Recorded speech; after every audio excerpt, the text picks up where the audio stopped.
Can sprinting build muscle? We all know it targets the lower body, but is it as effective as traditional strength training for muscle growth? In this video, we're going to break down how sprinting works for muscle growth and what it is worth adding into your routine. So let's first cover the reasons why sprinting can be good for muscle growth, and after that we're going to cover the reason why it might not be so good for muscle growth. So the first thing that sprinting has going on for it is that it targets the type 2 muscle fibers, and these muscle fibers are very prone to growing. The second thing is sprinting does have repetitive mechanical tension involved. So if you compare them to normal plyometrics such as box jumps or vertical leaps, they usually just have short bursts of explosive power, but sprinting is more repetitive, so you have of course many strides you take when you sprint, so you get more constant tension in sprinting compared to normal plyometric training.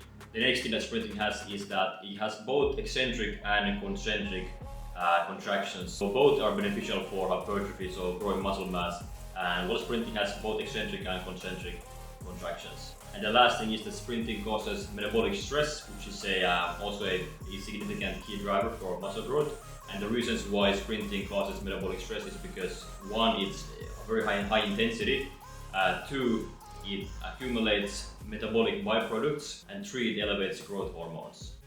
Hey, if you get some value from this video, then why don't you go ahead and subscribe to the channel right there for more similar videos in the future. So those are some of the reasons why sprinting can contribute to muscle growth. But now let's go through the reasons why sprinting might not be the most effective way to build muscle. So the first one is quite obvious, but it's still worth mentioning, is that sprinting targets mainly the lower body, so hamstrings, glutes, and maybe a little bit of calves, but not much else. So you can't really get any muscle mass in your upper body from just sprinting alone, but you can get something in your hamstrings and in your glutes. The next reason is that it's difficult to overload sprinting. Now, of course, you can overload it with a sled or maybe tire pulls, but it's not as easy to systematically overload sprinting compared to, let's say, if you do traditional strength training. You can easily add some more weight, but with sprinting, it's not that easy, but it's still doable with sleds or tires, for example, but just not as easy to systematically overload sprinting. The next reason is that sprinting's main adaptations is speed and power, and of course,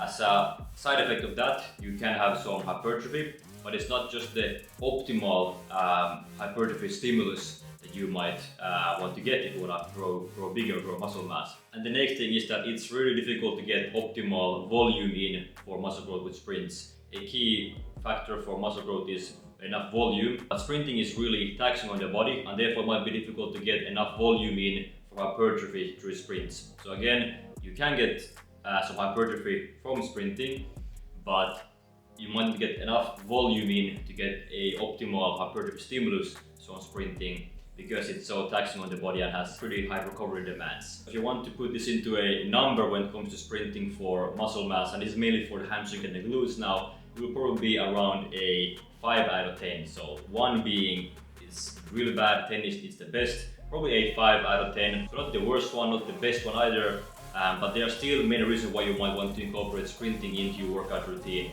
So even though sprints were only a 5 out of 10 for building muscle mass, it is a 10 out of 10 for developing speed and power. And speed is a very fundamental aspect of fitness, and it's also a very basic movement type for being a human being.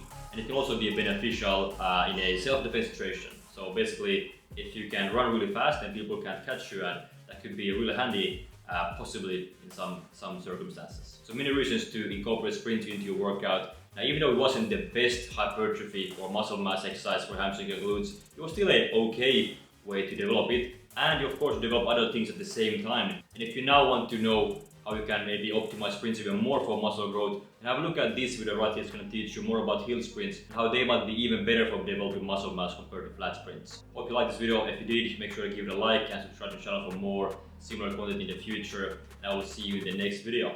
Bye bye.